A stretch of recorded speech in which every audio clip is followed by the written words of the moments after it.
Hi මම ගෝසිත මාළු ඉව්වාම හොද්දනම් රසයි. ඒත් මාළු කෑල්ල කනකොට මෙලෝ රහක් නෑ නේද. මේ ප්‍රශ්නි විසඳගන්න අද හදමු මාළු කෑල්ලේ අස්සටම ලුණු ඇඹුල් අල්ලන නියම මාළු කරියක්. වැඩේ පටන් ගන්න කලින් මේකට ඕනි කරන දේවල් ටික ඔක්කොම මේ විදිහට ලෑස්ති කරගන්න. මේකේ රහස තියෙන්නේ මෙන්න මේ පේස්ට් එකේ. බෝල් එකකට ගම්මිරිස් කුඩු, ලුණු, කහ කුඩු, ඒ වගේම බැදපුතුණු පහක් දාගන්න. ටිකක් සැරට ඕනි නිසා මිරිස් කුඩුත් දාගමු. මෙන්න මේකේ ප්‍රධානම අමුද්‍රව්‍ය ගොරක පේස්ට්. ගොරක කෑලි වලට වඩා පේස්ට් එකෙන් තමයි නියම රස එන්නේ. දැන් වතුර චුට්ට දාලා මේ වගේ තික් පේස්ට් එකක් හදාගන්න. අද මම ගත්තේ බලමාළු ග්‍රෑම් 500ක්.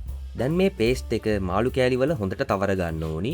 නිකන් උඩින් අත ගාලා හරියන්නේ නැහැ. පේස්ට් එක මාළු ඇතුළටම වදින්න හොඳටම මේ වගේ තවර ගන්න ඕනි. හරි. දැන් මේක විනාඩි 15ක් වගේ පැත්තකින් තියමු. වළඳට තෙල් දාලා රත් වෙනකොට රම්පේ කරපිංචා එක්ක අනිවාර්යෙන්ම තලාගත්ත සේර කෑල්ලක් දාගන්න. මාළු හොද්දේ සුවඳ එන්නේ එතනින්.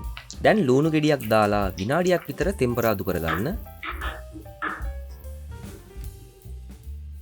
තලාගත්ත ඉඟුරු සුදු ලුණු දාලා තව විනාඩියක් බැදගන්න. like and subscribe. අමු මිරිසුත් දාලා හොද්දේ පාට ගන්න.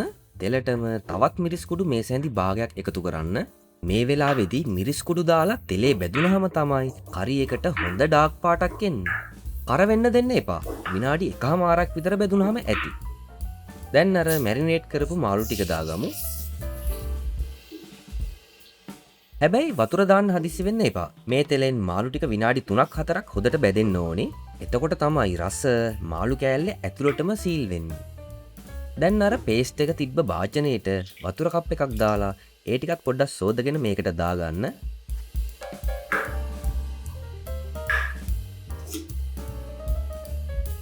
දැන් පියනෙන් වහලා මද ගින්දරේම විනාඩි 20ක් වගේ පිසගමු.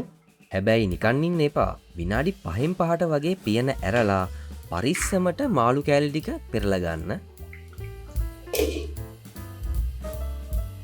මේ තියෙන්නේ විනාඩි 20කට පස්සේ. සුවඳේ බෑ. හොද්දත් නියමෙටම උකු වෙලා ඇවිල්ලා. බලමාළු විතරක් නෙමෙයි, තලපත්, කෙලවල්ලා ඕනි එකකට මේක සුපිරි.